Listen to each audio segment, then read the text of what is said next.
We're going to call the meeting to order.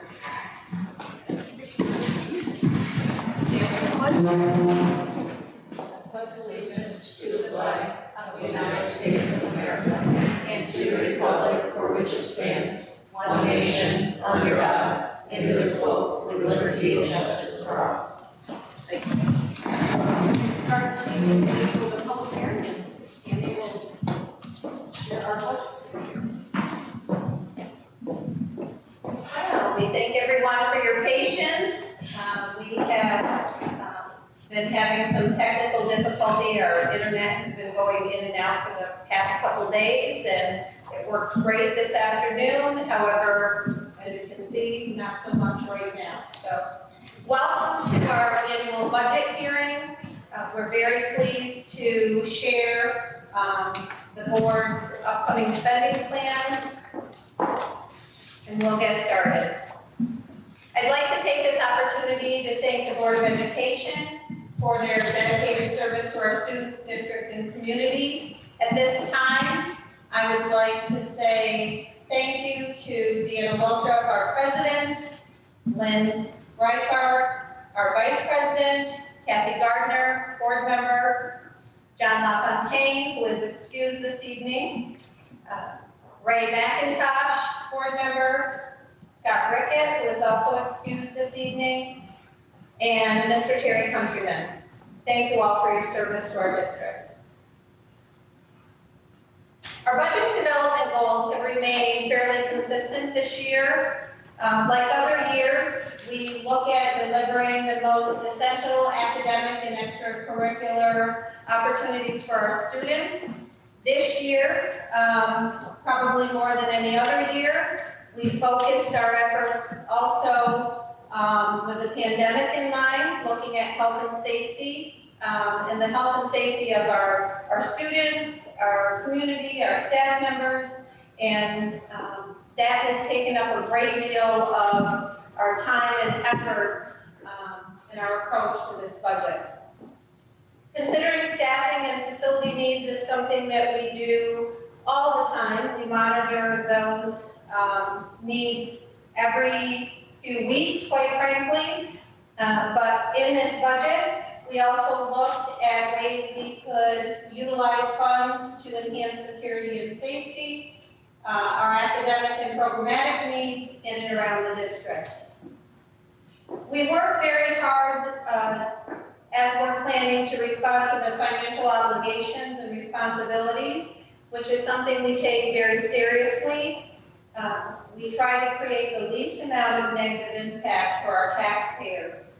As we are looking at our facility needs and our programmatic needs, we also understand what everyone is going through during this pandemic. Our district profile has remained fairly consistent. On there, I left the K-12 range because we're hoping, beyond hope, that we will be offering our pre-K program again next year. These enrollment calculations are from BedState, so they're a little skewed, but currently we have about 335 students. We hope to see those numbers go up when we bring UPK back, and in addition, we're hoping that perhaps some of the families that may have had to move away during the pandemic will have job opportunities back in this area and move back to our district. Our attendance rate has remained very high. Graduation rate is 96%. We're very proud of that. We're well above the New York State average for graduation rates. Our average total expenditures per pupil has also remained fairly consistent. $21,855 here at Lyme. Similar districts, SWA spend slightly more, and New York State is higher yet. So we do a lot with a little bit of money, so for our students.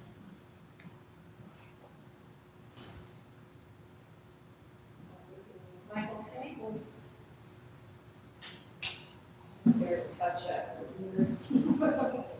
Mike, can this top bar be moved?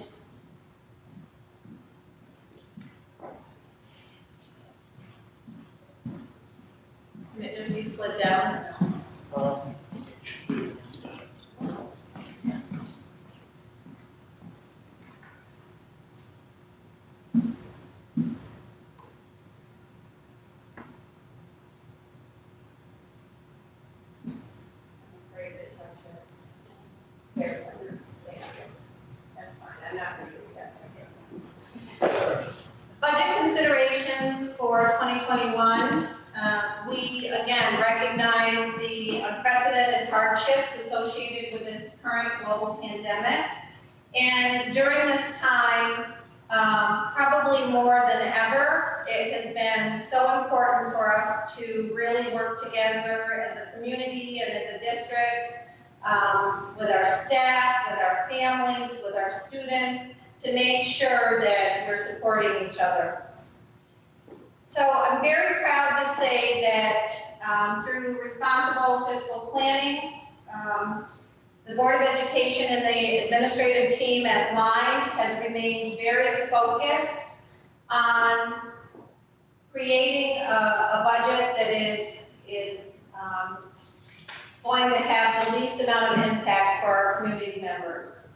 We are utilizing $600,000 from our unassigned fund balance, which is our savings.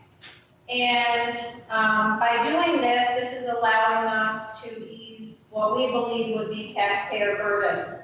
So we are keeping our tax levy this year flat, and there will be a 0% tax increase for district residents. We're very proud of that.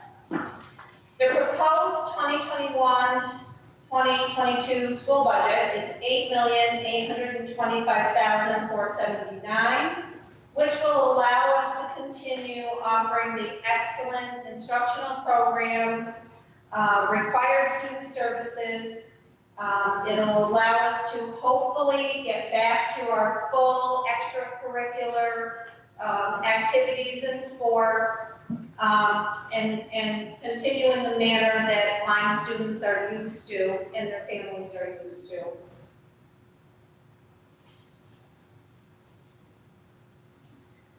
We've actually had some pandemic high points. It hasn't been all bad. I can tell you that members of our staff, we had at times 48 people here in the summer, socially distanced, of course, working on a reopening plan that we are incredibly proud of. Unlike most districts, and I will say, you know, without question, we are probably one of the only districts that had initially opened 5 days a week for all of our students. We're very proud of the work that our committees did. The teachers worked tirelessly, our cleaning staff, our food service helpers, our clerical workers. It was absolutely a team effort. We have provided all students with speech, OTPT, AIS, health, counseling services, both in person and also remotely throughout this pandemic. We've continued to offer the free breakfast and lunch program, which has also been a cost savings. And along with that, we have continued throughout the pandemic the Friday pickups for remote learners and also for any community members who have children 18 or under.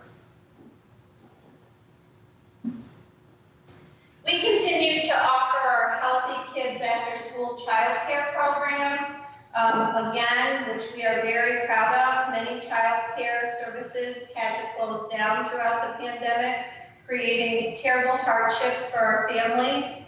And by offering that after-school program, we believe we've helped alleviate some of the concerns that our families were having to face. One of the big issues, and I'm going to talk about this a little bit more, is also the support we received from our families who have volunteered and graciously transported students this year for us. I want to say, there is no doubt that we would not have been able to stay 5 days a week for all students if they had not done that. And again, I'm going to hit upon that a little bit later because that has been a tremendous benefit to the district and something we greatly appreciate. We have continued to maintain consistent practices and procedures for monitoring the health and wellness of students and staff through cleaning, disinfecting, and doing monitoring. And I can say that again, this is something that our district, I believe, has excelled in. Our staff has been fabulous about moving classrooms, so we've had our teachers moving instead of having all of the children moving. We felt that was safest for our children. They have helped with those cleanings and the disinfecting of buses. We're now having the cleaning staff go over to the transportation department. Cleaning is taking place on the buses over there. They clean the buses when children get off here. It, again, has been a team effort, and it's been a year like no other, so we're very proud. And there's a very nice picture of Mr. Sosa cleaning it up in the classroom. Oops. Some of the facility and equipment improvements that we have had, again, we have continued our take-home technology program, and you know, that is a costly endeavor. However, it's been very beneficial, and we're so grateful that we had implemented that before this pandemic hit.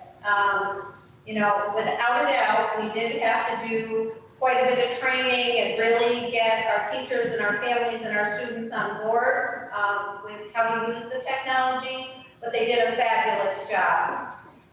We've also provided educational hotspots for those families who have had insufficient internet access. We'll look into it for ourselves here as we go along. We've had to purchase additional desks, as you can imagine, with social distancing. We've had to open up other classrooms and use spaces such as our gymnasium for instructional purposes, just to make sure that those social distancing requirements have been met. A couple other things, purchasing water bottle filling stations, the Trident sanitation sprayers, web cameras for the laptops. So a lot of things to really make what we're doing here remotely and in person work for our students. So when I talk usually about cost-saving measures and collaborative measures, we talk an awful lot about shared services. And this year I really did want to focus on, and we still are doing all of those things that we try very diligently to do to save money in the district. However, this year it really focusing on the fact that we have so many families that have provided transportation all year long. If you'll remember at the beginning of the year, it may have even been at the end of summer, we sent a survey out and we asked families if they could please help us with transportation, because our 66 passenger buses, we now can only have 21 students on. So even with doubling our transportation, which means, you know, doubling transportation expenses, contractually, our drivers now are making double what they normally would make because they are driving double the runs.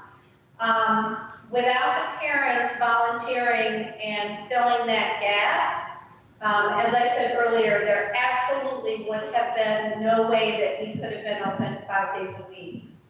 We did listen, we did a survey early on, and parents really had shared very loudly that that was the #1 want.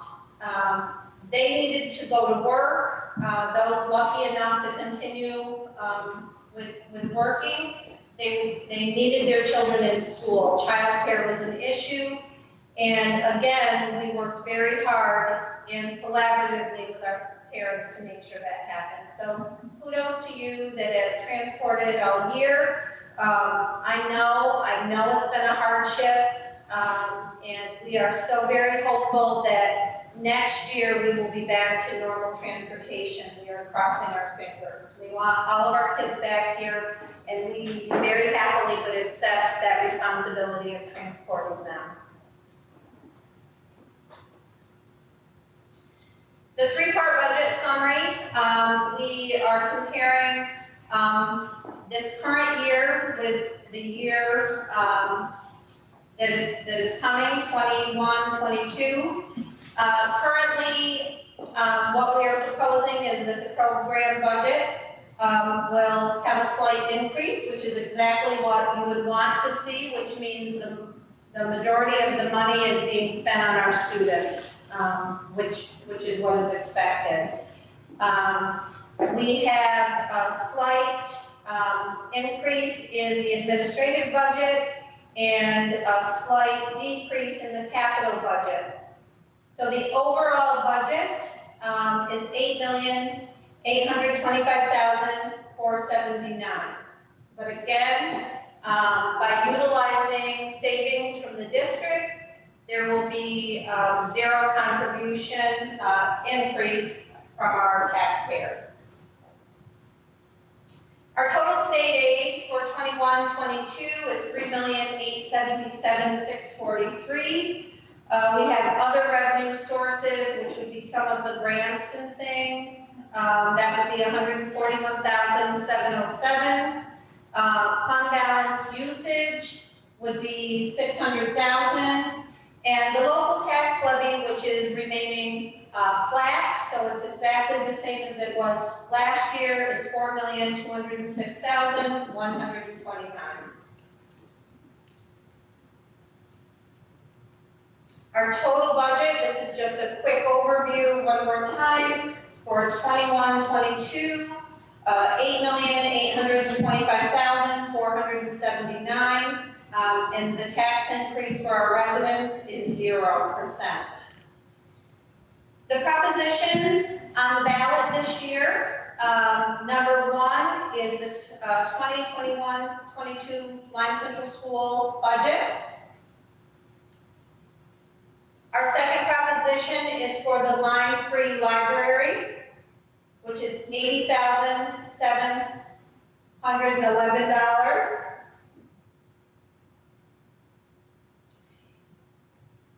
Position 5 is open. Incumbent Ray McIntosh is running for a 5-year term unopposed. And we are looking forward to people supporting Mr. McIntosh, and we're hopeful he will be back on the board with us. And we want to remind everyone that voting this year is Tuesday, May 18th, 2021. The polls are open in person, thankfully, in person, from 7 a.m. to 8 p.m., room 140, which is the STEM lab where we usually have the voting, and voters will come in through the Welcome Center. Now this year, of course, we are expecting anyone coming in the building to be wearing a mask. We will have signs so that you'll know where to stand for social distancing. There may be times when you're asked to put gloves on or use hand sanitizer. We have pens that you'll actually use and take with you. And we're trying to make it as safe as possible. The individuals that are working down there will be wearing masks and shields, and there will be plenty of hand sanitizer. So we are looking forward to having everyone come out and vote. Are there any questions? If anyone has any questions, you may send those questions currently in the chat, or you certainly may email at any time or call me. I'd be happy to answer any questions you may have about the upcoming budget vote or the spending plan. We thank you very much for your time.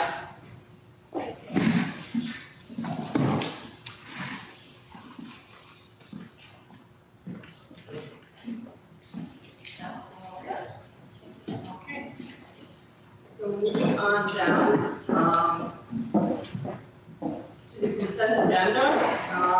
Everybody received this so do I hear a motion to approve all the items on the consent agenda? Oh, wait, that's all right. I gotta ask her. Nope, that's perfect. So looking at the treasurer's reports, I just wanted to point out that we did receive a BOE payment of $31,600. That payment was originally going to be that 20% that was supposed to be withheld at the beginning of the year, but we did actually receive that money.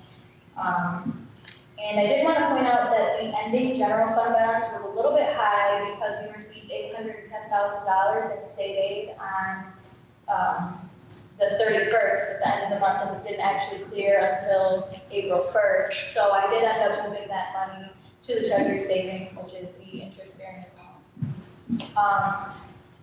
You'll also see that the transfer was made from school lunch to trust and agency for sales tax, and that was because we had to pay the annual New York State sales and use tax. So I just wanted to point those out because those aren't items that you typically see in the treasurer's report. And I did want to touch on that balance a little bit because it was a little bit high. I did also want to talk about the CARES Act stabilization funds. Last time I talked to you, we did not receive any money from the CARES Act grant.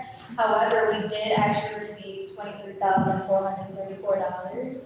I did file FS25 forms to request more funds because we, looking at the salaries, we did spend more than they actually gave us. So I'll be drawing down those funds, and I am expecting to file FS10F forms with the final expenditure reports to close out the grants as well. So those are a couple items on the treasury report, and I also wanted to address some questions that Mr. Countryman asked about at our last board meetings.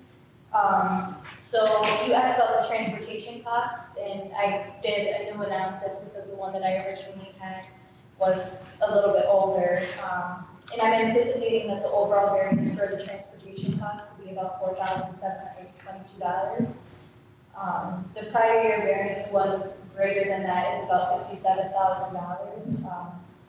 And that was due to bus runs being doubled this school year. We had the extra food deliveries over the summer, all of the extra potential extracurricular, the sports, transportation costs.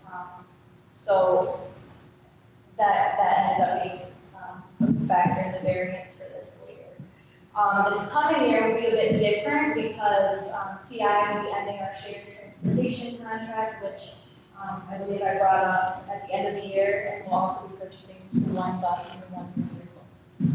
I'm anticipating that the extra trip salaries for next school year will be higher than projected for this school year because it doesn't include any sports or extra trip runs. We don't know what that's going to look like quite yet, so and we don't have any guidance on transportation for the next school year. So, I have to just expect that it's going to stay the same if I don't have any guidance. So, because of the increased cost of the extra trip salaries, the district will also have to pay the increased workers' compensation rate, FICA, and there's the ERS contributions as well, and that increased from 14.6% to 16.2%. So we have those extra costs. And I know at the most recent meeting, you had a question about the unrestricted fund balance. So I'm estimating that there will be approximately $1.1 million in the unrestricted fund balance at the end of the year. I do want to say that the district is very fortunate to be in good financial standing. Because the district is in good financial standing, we were rated A+ by Standard & Poor's during our refunding, which helped us get a lower interest rate on our bonds, which ultimately saves the community members money moving forward. And if we ever decide to bond or borrow, we will be in a very good financial position. I hope I addressed your questions. All right. Any questions or anything before we vote on the consent agenda? All right, so I hear a motion to approve the consent agenda. Sure. Kathy, do I hear a second? Lynn, all in favor? Aye. Opposed? Abstained? Motion passed. Going down to the regular agenda. Ongoing information here. Just trying to get people out to vote for the budget and everything on the 18th too, and more information of things coming up. Anything in there we need to? You want me to talk now about, there have been questions about graduation. Yes. Would this be a good time to talk about that? Yeah. Okay, so I made some notes and I pulled some information because I know, we experienced this last year. There was a lot of anxiety, a lot of angst around end of the year activities and graduation in particular. So, from my perspective, we're in a bit better scenario than we were last year. Last year, our students really couldn't go anywhere. They weren't allowed any trips. They really just didn't get to do any of the extracurricular activities, no sports, no musicals, and all of the senior trips and senior activities were canceled. So we made a decision at that time last year to refund the money that students had been working for their entire career here. And we really just felt like, they lost out on absolutely everything. So, and while we absolutely have an understanding that this year's class is experiencing many of the same sad realities in regard to their senior year. I again feel that it's a little better than it has been, but let's talk a little bit about that. So we did have one of our students contact Mrs. Lothrop and actually had a conversation with Mr. Davis briefly and spoke at the senior meeting. And there are some very valid concerns. There are some great questions, and I thought I would go down through those, and it will take a couple minutes, but I really just want to address each of those and try to provide some clarity in regard to those questions. So one of the questions was, why are decisions being made for students instead of with students? And that question is in regard to the decision the districts came up with, and I will say I was the one who said we will not be doing graduation out on our soccer field. So, and I stand by that. We will not be doing graduation on our soccer field. That being said, we offered our students options. So where those options came from, so early on in the year, our advisors provided a survey to students, which I have in front of me, and students were given the opportunity to sort of vote on things that were important to them. So, some of the questions, list any suggestions for, the senior gift for Lyme Central. After paying for graduation and other end of the year expenses, how do you wish to use the remainder of the funds? Those kinds of questions. So one question on there was, what kind of graduation ceremony are you interested in? So in here, from the answers, I can tell you that the choices were, would you like a traditional graduation with limited guests? Would you like a celebration out front? Would you like something on the soccer field?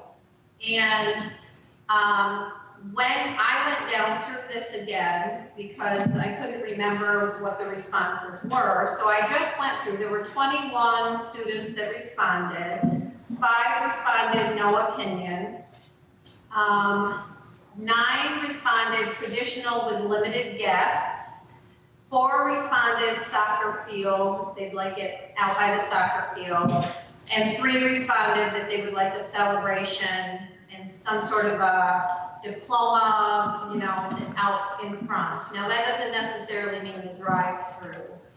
And, you know, I do want to say when this was put out to students, the questions may have been misleading, and that is no one's fault. It's simply that we really were interested, the advisors really were interested in getting the thoughts of the students. But as I shared with the advisors, and I shared with Mr. Davis and Mrs. Gibbons, last year when we had looked, knowing that we could not do a graduation inside, we really did contemplate having graduation out on the fields. And the more we looked at it, and you know, I've heard the argument that, you know, we could get a tent and the administrators and the seniors could sit under the tent, and our families are used to being outside in all kinds of inclement weather, and so they'll be fine to sit out there. The problem is when we think about right now. So it was a beautiful day today, sunny. If you walk across our fields, there's standing water in some areas because it's rained for 4 days. We don't have, and yes, we could get a sound system, we could, but you would have to run extension cords across potentially wet ground. And if you are socially distancing, because we still have to follow the regulations, even if we're out on a soccer field, and we're socially distancing, we could in fact have students under a tent, families out in a field, and separated so far you couldn't hear or see your family. So it really, you know, not to mention thinking about porta potties, how do we get wheelchairs or walkers across the field safely? What chairs do we use? Do we ask people to carry their own chairs? It really just did not seem like a viable solution. So I absolutely made the decision that we will not have our graduation out there. I didn't do that to upset anyone. I made that decision because I believe under the current circumstances, that's the best decision for our students, for our families, for our school. So we do have two, what I feel are very good decisions, and as I revisited this survey, I think, you know, the majority of our seniors, according to this, are in fact interested in an inside ceremony. None of us know when restrictions are going to change again. I'm really hopeful that maybe by graduation, we will be able to be inside and we will be able to have more people. But until then, again, we would be very open to either an inside ceremony with limited visitors, streaming, recording, the ceremony, making it as special as possible, or doing the ceremony outside like we did, much like we did last year, with a couple changes. So I'm going to go through a couple more questions here, and then I'll be able to talk to you a little bit about what those changes might look like. So again, when this student spoke to Mr. Davis, this is one of the points that she made. Mr. Davis told her that there were only two options, a parade or a ceremony inside with limited guests. And to that I say that's correct. Thank you, Mr. Davis. That is correct. Those are our choices currently.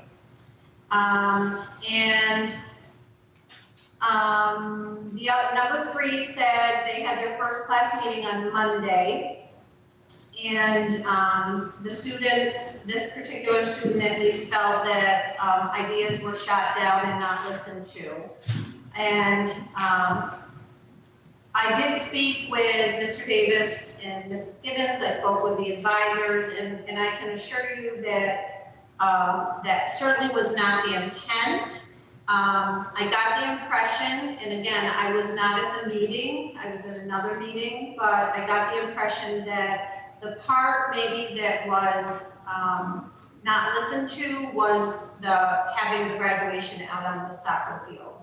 And you know, I can take responsibility for not sharing that more thoroughly. The reasoning why we are not going to do that, but that being said, if someone felt like they were not heard, I know that was not the intent, and I do apologize for that.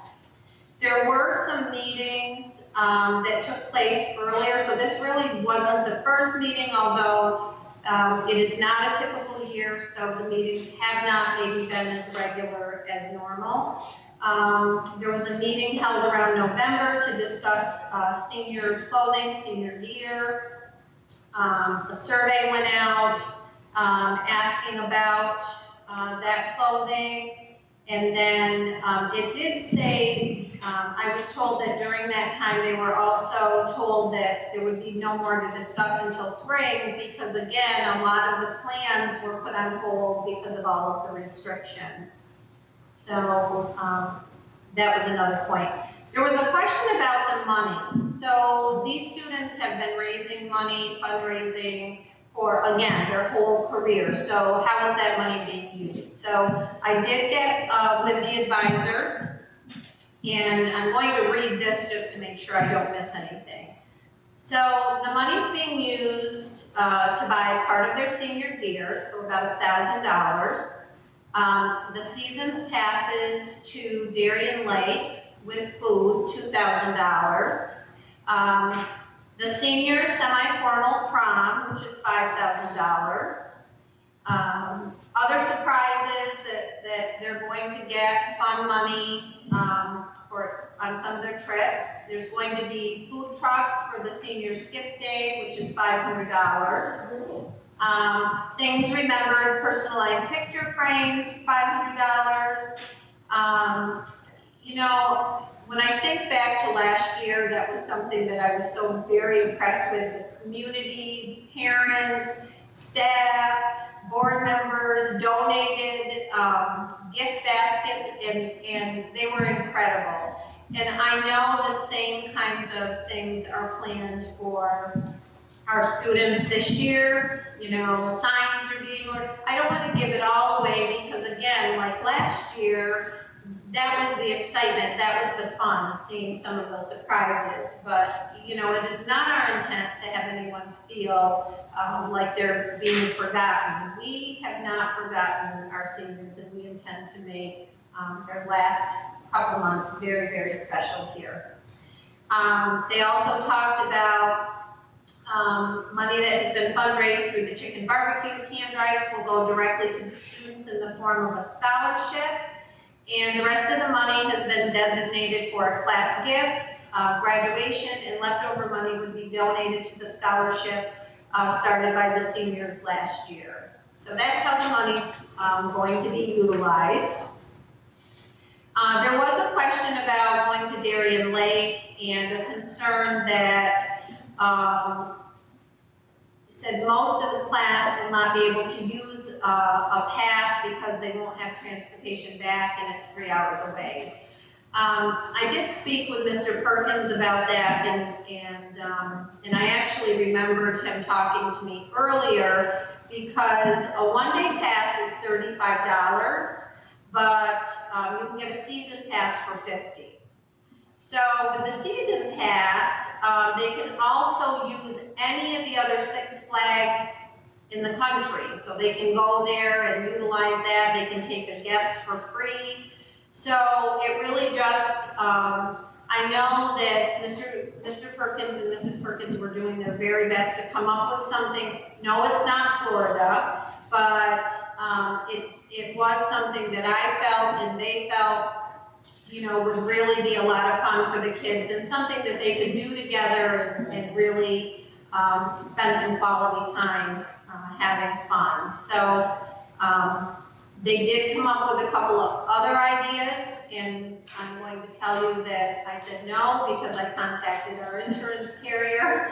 They were a little high risk, and the insurance carrier said, yeah, we're not going there. So I recognize other districts sometimes do some of those activities. They probably don't ask, but that's not how I do business. You know, health and safety is number one with us. What day are they going around, like to?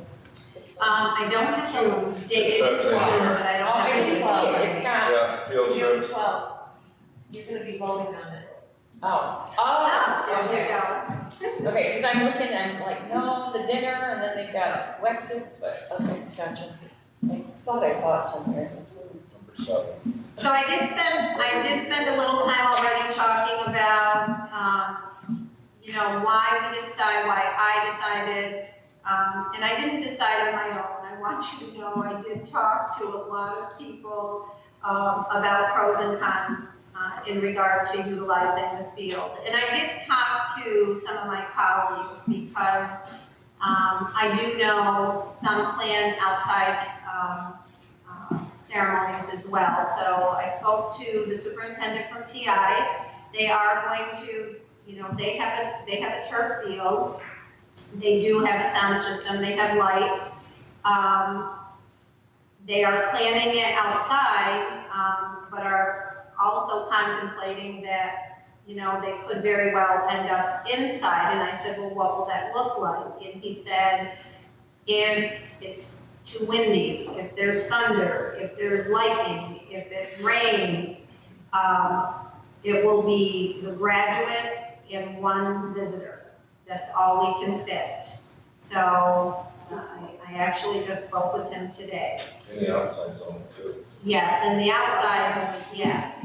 And then, so I also talked to my colleague from Alex Bay, because I remembered last year they did a drive-in scenario. He said they are doing the same thing this year. They're doing the drive-in, and I said, well, what does that look like? And he said that the visitors are in their vehicle and have to remain at their vehicle, and then they watch the screen and see the graduate. So those were the two that I heard back from. So there are, you know, I recognize there are things going on. I thought our graduation last year was wonderful, and again, we're very interested in working with the class and deciding on either inside or the drive-through, whichever they want. We did, again, look at bathroom situations and the new regulations that just came out. There were 9 pages, and they did talk about opening up. So for instance, if our facility, if we could socially distance in the gymnasium, we could have as many as 200 people here, but you have to be able to socially distance. So they've done a great deal of measuring, and 2 guests with the 1 student fits nicely. Any more than that, I'm not sure how we could do that fairly, because we probably couldn't do that for everyone. So, yes. Yeah, I just had a thought, you got a nuclear family around each one of these children, so you got 24 families. Mm-hmm. Like if you took one of these tables and put it against the wall there, made this distance all the way around in between, you just have 24 tables. And then you could say the nuclear family, they're all together, and that's allowed. Right? You could have 4 or 5 or 6 if they're all sitting and stay in their spot and then go anywhere. It's still manageable. Maybe. Well, that's You know, something you we can can. put one person in 6 feet and another person, but you know, nuclear Well, there families wouldn't are be the one same. person, correct, right. The problem is having to look at, and certainly we can look at that and see if we have enough tables and what that space would look like. you know, our scenario always is that one person might bring 15 people and one might, You could set that all up, you know, you've got 24 families, you can reach out to them and say, we want to see what your nuclear family looks like and what kind of numbers you're talking about. You know, obviously you couldn't go with 10. no. But if you had the one table and you could seat 6 at it or something, that would take care of the parents and grandparents, or the parents and step-parents kind of thing. But I also feel the reason that this group is different than like last year's group, they were all happy to be by themselves with their families going to the parade. But it's the feeling this group, you know, wants to be together and share the experience together. They do. They do. You're absolutely right. And that was something that we had talked about last year when we did the drive-through. We didn't have a designated area for the seniors. And so we did talk about out front, how we could possibly have a designated area for the seniors so that they could stay there and watch their friends get their diplomas as well. The families all wouldn't be standing there with them, but the students would be able to see that. That was the one thing that was said, that that was the reason they wanted to see their friends, and that is a valid reason. They've gone to school together all of these years, and of course they want to see their families. But as far as the tables and how many we can fit, we are absolutely open to looking and seeing if there are other ways. You know, as you said that, I'm looking at the cafeteria tables, and we don't have enough of those, and they do take a lot of room. But there may in fact be a way, you know, that we could get a couple more people for, and maybe not everyone will want more than 2 people. So we can absolutely look at that. The reality is there will be restrictions though. We do have to follow the rules, the social distancing. Hopefully by that time frame, the whole senior class would be vaccinated or done here all of it. Mhm. They could choose. And the majority of the parents would be. Well, and that's, we're hopeful, but the problem is, that's right, I did And talk that to might the be another nurse. factor that you use too. I'm sorry? That might be another stipulation to have in the It could be. The nurse, when I spoke to the nurse about that, she said, well, you know, if people offer that and share, that's fine, we're not allowed to ask them for that. In some of the guidance, it did talk about whether or not people were vaccinated. But we were talking earlier about some of the, when they were talking about at some of the sporting events, they're now separating vaccinated people and unvaccinated people. Everyone still has to wear masks. They still have to do social distancing, even if they're vaccinated. But I don't know I think right now, if it's family. right now, we can only have at most, here, I think it's 200. 200. 200. And if you figure two parents, two and one, you've got 75 to start with. Then you have the miscellaneous people, then how do you decide? You've got a family of 13? It would be very challenging. Right. But we can, you know, certainly there might be a way to say instead of, you know, 2 people, everybody can have 3 people, or, you know what I mean? We will look at that. I think that's a valid point. If there is a way to use seating, really it is our hope that maybe by graduation, that's why we are hoping people remain calm. And look, we have 2 options.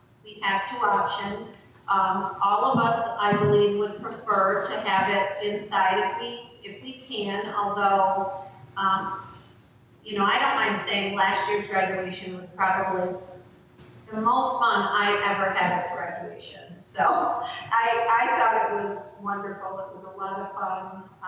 Mrs. Wilson wasn't privy to any of the things that went on, and she thought it was joyous. Yeah, so anyway, we do have options. And again, you know, who knows, the restrictions change daily. Well, he changed them last year, like right He did. around graduation. He did. So, So he may very well open it right up. That would not surprise me. Tomorrow could happen, we don't know. Yeah. That's right. So we need to remain calm. The only thing I really am going to say is it is not going to be on the soccer field. So I'm hoping we can come up with a wonderful alternative that everyone will be happy with. But that just does not seem like a great option. And so that we will not do. Let me just look here. And if the weather, so the one comment said that, you know, if the weather's bad, the parade would be the same as holding it out on the fields, which is not, I understand the thinking, but that's not entirely true, because last year we had planned that if we had inclement weather, the families would pull up and they would actually come inside and they would receive their diplomas and such inside. The other families would, in fact, remain in their vehicles until it was their turn to come in. So again, not a perfect option, but absolutely an option. So it's no different than a sporting event. If we have players out on the field or if kids are out on the playground and there's lightning, there's thunder, we, by regulation, have to bring people in, and for 20 minutes you can't go back on the field. So we want to avoid that. And the last was, you know, this particular individual, and I understand this as well, has worked very, very hard in his or her high school career and wants very much to give a speech in person, and we all would love to hear it in person and hope that we can do that. But unless restrictions change, we will move forward with the virtual. I know the colleges still are. You know, I think the colleges are doing their speeches virtually right now. And we talked about, you know, all of the hardships last year, all of the people that graduated that had no ceremonies at all. A lot of the colleges had nothing, so. We're actually doing a virtual on Friday night, so everybody gets to hear all the speeches and everything, and then on Saturday we're doing a drive-thru. We're doing the drive-thru pretty much like we are. The students are gonna get a time to come in, they're gonna get their diploma, and then there's gonna be a place to take pictures, there's gonna be, you know, so we have that. It's the same thing, they're just kind of doing it two separate things, they're doing it virtual, so everybody can hear the speeches and stuff. They wanna come to the drive-thru the next day, they can come to the drive-thru the next day. And I would agree that if they choose to do the drive, the parade, that the students get to, the seniors get to watch the rest. I did think last year when I'm like, oh man, I just get to go, and I was thinking how we could have, I was thinking that last year when we did it, that it would be nice so they could see all of their yeah, friends. you could like put the seniors on the other side of the road, and Yeah. their families drive up, and then their families Right. park back there, and then they walk over. Yeah. So that was the only thing, I would agree with that. Well, thank you Yeah, for so that answering might all, I be- appreciate that. Can I do one more thing? So this is Teacher Appreciation Week.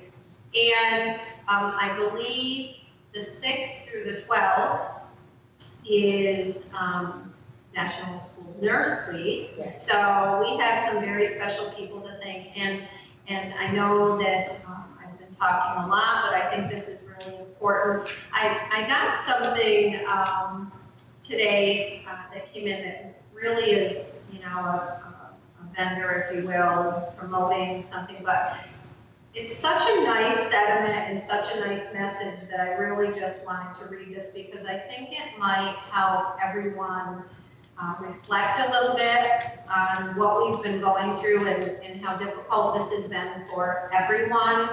and how important it is for us to remember really how fortunate we are to be in public schools and have the staff and the teachers and the nurses and cleaners and clerical staff that we have, so, and administrators, of course. So it says, it's Teacher Appreciation Week. Over the last 357 deeply challenging days, those who work in public schools filled gaps and stood courageously on the front lines for our students, families, and communities. There have been no days off. COVID-19 laid bare the many entrenched inequities in our education systems and society. Teachers, many days, fueled by nothing more than superhuman resilience and deep love for young people, brought care, compassion, and a joy for learning. Teachers did it through new platforms, self-educated in the late hours of night. Teachers reinvented it all: lesson plans, instructional videos, material prep, and more. Teachers leaned into themselves, taking a deep inquiry into what authentic cultural responsiveness could and should look like and feel like in the classroom. Teachers emphasized humanity, innovating ways to connect with students and their families. Social and emotional learning wasn't a checkbox, it became a foundation. Teachers juggled stress, suffering, and sadness, and all the while actively attending to our young people's needs and trauma each week. We see you, we thank you. And that goes for our nurse. Yes, thank you. Thanks to all our staff. And our administrators, Technology. Bus technology, bus drivers. All right. Everyone, Yeah. for sure. It's been a tough year. It sure has. All right, moving on, thank you for all of that, it was worth talking about that and sharing that information. So board information, we'll move on to our action items. The first action item is requested to approve the disposal of the ballots from the June 9th annual budget vote. I won't go through them last year. Let's dispose of those. Do I hear a motion to dispose of last year's ballots? Kathy, your second? Ray, second. All in favor? Aye. Opposed? Abstained? Motion passed. Actions requested to approve the retainer agreement to our legal services with the Imperial Law. Do I hear a I motion didn't to? see that retainer agreement, do you know how much money it is per year? You have, it's the same as it was, it's actually the same each year, it's not increased, I think it's 17,000. A year. Yes. Is there an hourly rate beyond the retainer? The hourly rate is only if he has to go to court for us, so prepare for legal proceedings, which is what we would have to do anyway with an attorney. So this is a flat fee, So anytime he comes here, is no charge. There's no additional charges that's in it, and this is actually a tremendous savings to the district. In the past, we have paid hourly rates, for instance, to Ferrara, and if you are on the phone 5 minutes, you are charged for 20, and 20 minutes would likely cost you $195. 3-year thing, a new thing, or? It is, well, we did that because he was willing to do a longer contract, and I asked him if the price would remain the same, and he said it would, and that seemed like a viable decision. That's something we usually do at the annual meeting. We usually do the, anytime from now. Last year was our first year with him. It's usually the BOCES contract that we do at the reorg. If the board is not comfortable with this, we don't. Because this was starting July 1. Right. Our meeting is July 1. Not a question of comfortable, it's just a question of. It's just a little different. We can, did we not provide the retainer? Okay, Okay, we'll send that out so you can read. It's exactly the same as last year's agreement, exactly the same. No changes in cost, no changes in the terms. Do I hear a motion to, Would you like to wait until? No, You sure? the rest of them are comfortable with it. hasn't changed at all? It has not changed. All right, do I hear a motion to approve the retainer agreement? Motion. Lynn, do I hear a second? Terry, all in favor? Aye. Opposed? Abstained? Motion passed. Here we go. Actions requested to approve the field trip for the senior class to the Darien Lake on June 12th, departing at 5 a.m., get up early, and returning at 11. Okay. Do we know how many are going, or want to go? No, we're hoping they all will go, but we don't. They won't. Yeah, no, I don't think they actually put it out until it was approved. So they're waiting for it to be approved and then they're getting the final numbers. So I'm hoping they all go. We can let you know as soon as we find out. All right, so do I hear a motion to I'll make approve? the motion. Ray, do I hear a second? Sure. Kathy, all in favor? Aye. Opposed? Abstained? Motion passed. Actions requested to approve the recommendation for the 10-year appointment for Stephanie BOE. Do I hear a motion? Yep. Terry will move. And Ray will second. All in favor? Aye. Opposed? It's just a good job for the town. Yes, she does a great job, so we're very excited about that. Actions requested to approve a donation to the Lyme Central School Scholarship Fund in memory of Frank Musso. Do I hear a motion? Oh, Lynn, Claire? Kathy, all in favor? Aye. Opposed? Abstained? Motion passed. Actions requested to approve the recommendations for the Committee on Special Education and Committee on Preschool Special Education. Do you hear a motion? Yeah. Kathy, do I hear a second? Lynn, all in favor? Aye. Opposed? Abstained? Motion passed. Principals report. Well, it's exciting this week because we had our first softball game at home and we've had our first baseball game, which is probably just about Is getting that the over. first game? That's their first game. It's been, it's such a joy to hear the kids. The kids are excited. We're excited to come into, to get a sport going. We picked 3 great sports where we can still provide the social distancing and a lot of joy for that we're moving forward, that the kids are playing in the sports. We're following all of the materials. You can go visit. We don't have crowds that exceed what the Department of Health tell us, so we've allowed everyone as long as they have their masks on. People say we're outside. I haven't had any. Please don't think that anyone has said anything, because I saw people the other day that I haven't seen in over a year. And it was kind of cool just to see some people that there, but we're required by. So you don't have to have like a player to go, do you know what I mean? No, Okay. it is open, because we'll be under the dot number. And you have to keep socially distanced with your family unit. And all the players are required to have their masks on.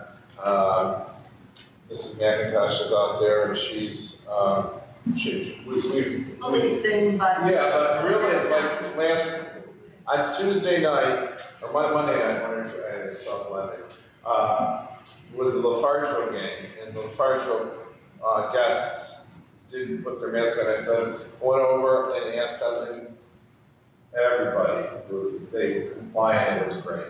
They're just glad to see a game, so. I'd also like to give kudos because we have had a lot of rain. And honestly, we took a walk while they were coming up. We're like, I can't believe these fields are playable because there's like standing water, like it is so wet. The fields look. The baseball field, I walked it today, they tilled it up this morning, they tilled it up again. It's dry there, getting there's a gully. The field itself was very good, and so was the softball field. And it just, I want us to shine, I want our kids to shine, and that is my goal for this season. We are moving ahead. We've got soccer on the docket for the fall. We're planning a homecoming for the fall. So there's going to be, God willing, and the Department of Health and our governor allow us, we're moving forward to have a quote normal year with all of these activities. So we've been doing that. Each school is different with the sports. Our neighbors, a lot of them, in their sports teams have had to stop and quarantine. And we think this is viable. I tell the coaches and kids, that 10 days out of it are huge. That's a huge part of their season. So I think that they're following it pretty well. That's been big. Observations I've been continuing to do. Honor Society, you see the stage. Tomorrow they'll be inducted. Please join the virtual ceremony. We decided virtual, we had to plan something. We didn't know what the state will say to us, so we're going to be able to watch that on TV and hear it. I know that our computer guru over there is going to have everything perfect. Right, Mike? Yeah. So that's what's going on with those things. We've all been working on end of the year activities, as Mrs. Morrison talked about, trying to get those things going, working with teachers. We're working on scheduling for next year. We have a meeting tomorrow about that. Let me see, one other thing that I wanted to talk about, and Mrs. Gibbons, please pipe in. Regions. When we met with the BOE season, they came out with their plan. They said, geez, in order to get, and this is the abridged edition, pop in anybody, but they said, look, in order to get the federal funds, you have to give these 5 regencies. We were prepared. All of the rest were exempt. They were going to receive Regents credit. Well, digging deeper, we realized that all of the students that are passing their classes for these exams, or these, for example, algebra, everyone, that was one of these tests, that if they are passing the test, they are exempted from the Regents. All right, so that means that they will receive Regents credit. That being said, we are required to offer these Regencies to all of these students.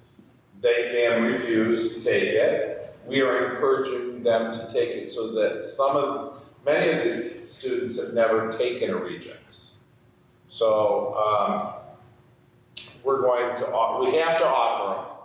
We are going to provide them for them, but it's up to the families if their child is going to take it. Mrs. Gibbons, please share anything that I left out. So, yes, there are 4 exams: algebra, earth science, living environment, and English.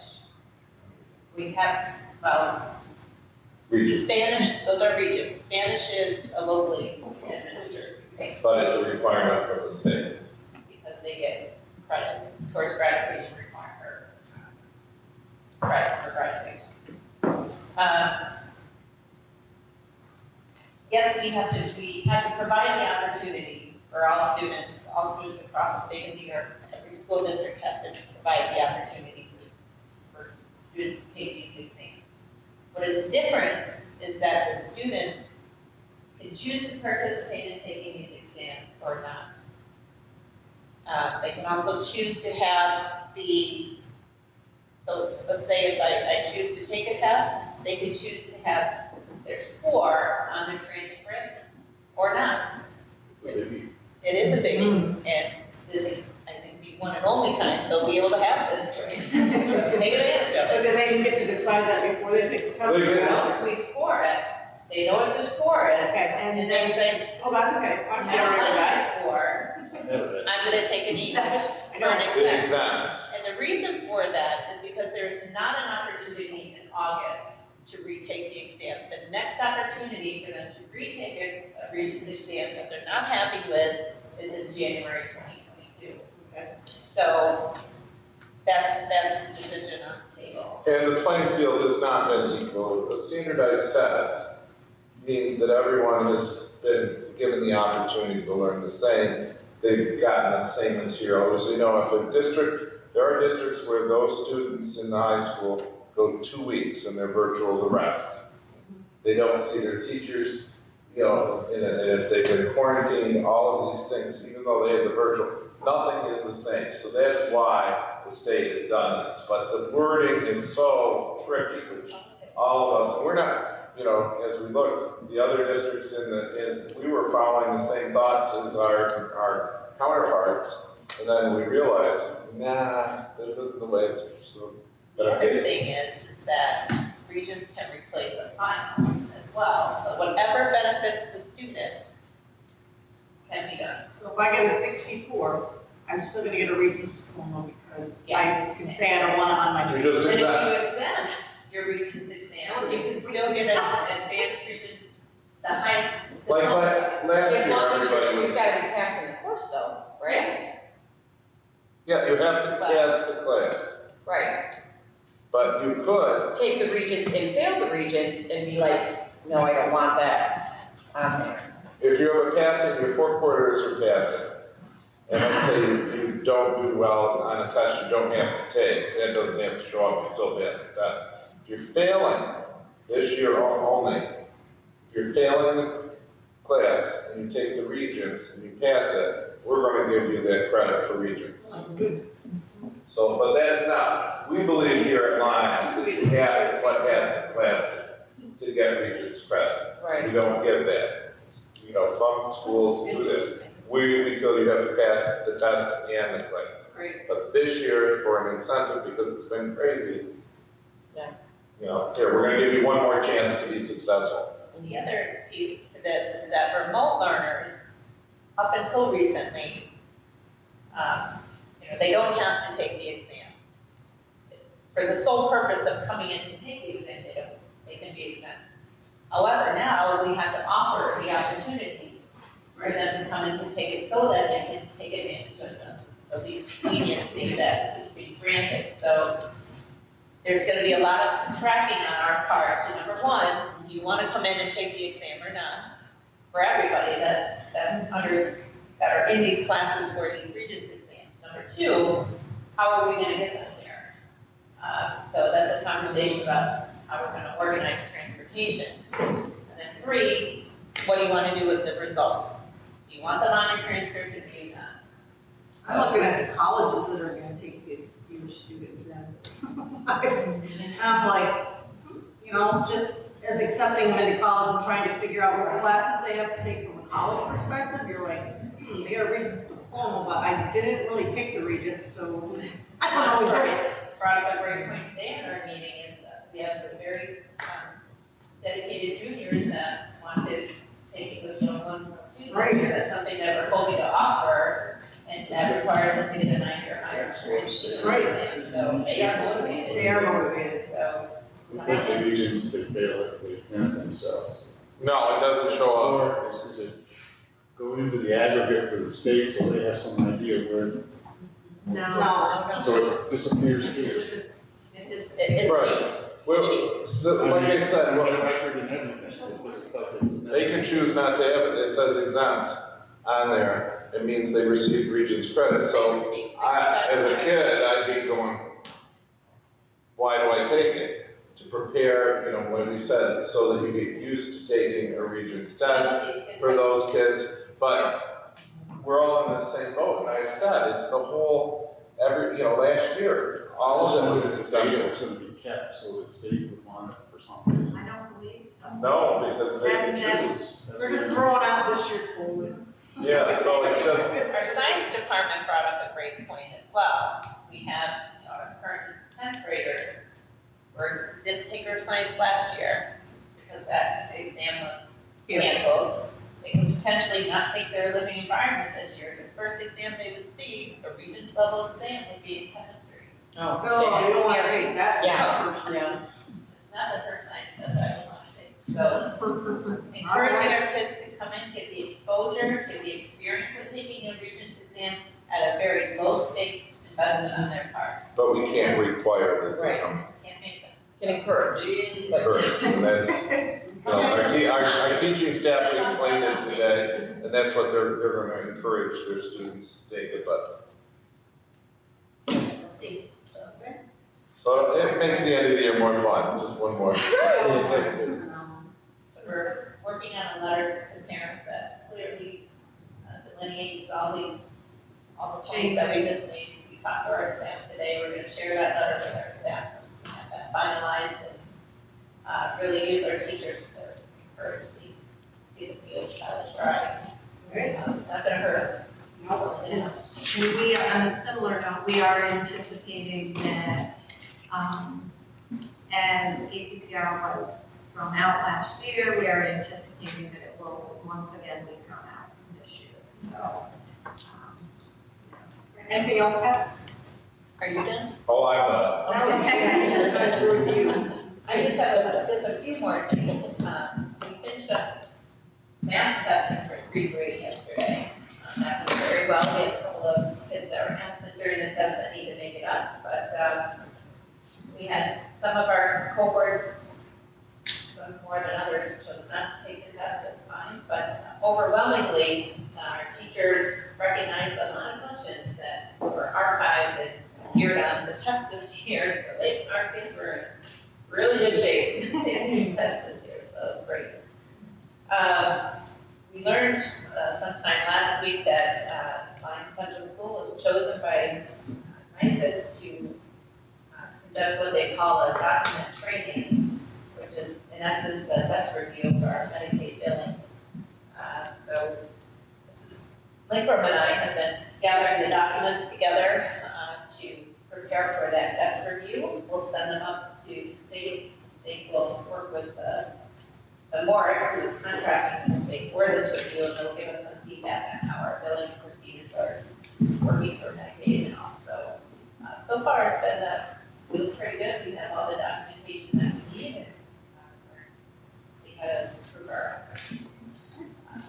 Let's see. I can tell you that in taking over some of the data work that originally was up in the guidance office, we are going to have not an error-free report at the end of the year, and that has to do with some of our teachers teaching out of certification. It's going to affect 2 of our teachers this year. There's not much we can do about it, and the reason why our 2 teachers are out of certification is because of how we had to build our schedule this year. Having an A-B schedule, in essence, has doubled their coursework. Therefore, so our teacher can teach one outside of their certification area, but because they do that on alternate days, it becomes twice. So, Same amount of time every day, but because they don't, it counts twice. that doesn't make sense. And obviously, We're not worried too much about it because we were told that we could only do certain things and have certain kids in certain classes. So it is. that'll be the office, but it's just a It'll blemish flourish. on the report. So, fortunately. Well, there goes our news. yeah. It's a blemish that every district in the state will have this year, right, so. So fortunate. But the good news is, we have kindergarten screening coming up, Thursday, May 13th, and I want to give kudos to our kindergarten screening team that has come up with, I think it's going to be a great gift bag to our littlest and newest of learners. They did a great job, Mrs. Stumpin, put together this lovely gift basket, bubbles and Play-Doh and crayons and books, and one in particular that pictures of different locations in the building. I think Mr. Davis has a cameo, school nurse, and so really to get our kids acclimated to Lyme. So we're excited for them to come in, and our therapists that are going to be assessing the kids are also going to give parents a great little list of strategies and things they can do over the summer to even better prepare our kids as they come in. So looking forward to that.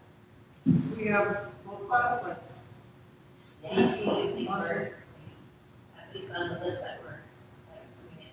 People from, and we always come out a little bit. Oh, we do, yes, Yes. 5 or 6. Yes. Every summer there's 5 kindergartners show up. I don't know where they come from. We're continuing to offer some great PD. We have a really wonderful workshop coming up on dyslexia that some of our faculty members are going to go to back and turn PD for us. For a webinar, they in person, but we're going to turn PD that for us. Our K2 have been focusing, I mentioned last time, on increasing phonics. And our 3 through 5 teachers are working on improving writing skills for our students. So, and I know there's a cohort of teachers that are going to train over the summer to really look at that vertical alignment of our writing process. So, a lot of good things on the horizon there. We have our just ceremony tomorrow at noon. Teach Out and Mrs. Falkenham have been working hard to get that ceremony and our kids prepared for that. So a lot of great things happening. This is a fun time. Yes. Time of year, fun celebration. That's it for me. I think I've You talked voted. All right, so we're moving on. Anybody have anything they want for the next meeting added to the agenda? All right, board action. Be it resolved that Lyme Central School takes action to accept the resignation of the 7 to 12 math teacher and appoint 1 full-time online board committee. Your motion? Kathy? For a second? Second. Lynn? All in favor? Aye. Opposed? Abstained? Motion passed. Moving on, our motion is approval for the following personnel changes with the effective dates as listed for the 2 that we just talked about. Do I hear a motion to approve? Ray, do I hear a second? Yeah. Kathy? All in favor? Aye. Opposed? Abstained? Motion passed. Moving down, upon the recommendation of the superintendent, Lyme Central has received prospective fingerprints from this employee as final clearance now. Do I hear a motion to approve? Okay, I just want to quick question. Sure. The information I received in way out in the qualification.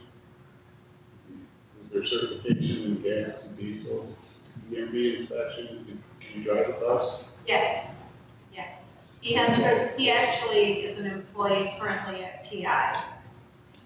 And he's been working in our garage actually this year. He's one of the shared. When Dana can't come over, he comes over. Yes. I didn't see any of that. Yeah, we can get that from. No, just as long as he has it. Yes. Yes, and he is taking additional, the 19A training. We have contracted with BOCES. We don't have anyone needing those trainings until February, but he is going to the trainings to get certified in that as well. So that aspect of the job he will take over later as well. All right, do I hear a motion to approve? Lynn, do I hear a second? I'll second. Kathy? All in favor? Aye. Opposed? Abstained? Motion passed. We will not be in executive session this evening. So be it there no further business or discussion, do I hear a motion to adjourn this evening's meeting? Motion. Kathy, do I hear a second? Second. Lynn? All in favor? Aye. Opposed? Abstained? Motion passed. Thank you, everyone. And is it today Happy Nurses Day to Lynn? Happy Nurses Day to Lynn too. And actually, Mrs. Wilson is a nurse That's as well. right. She's a jack of all trades. She is. So she gets a teacher appreciation and Nurses Day. Yes, thank you for all you do. Thank you.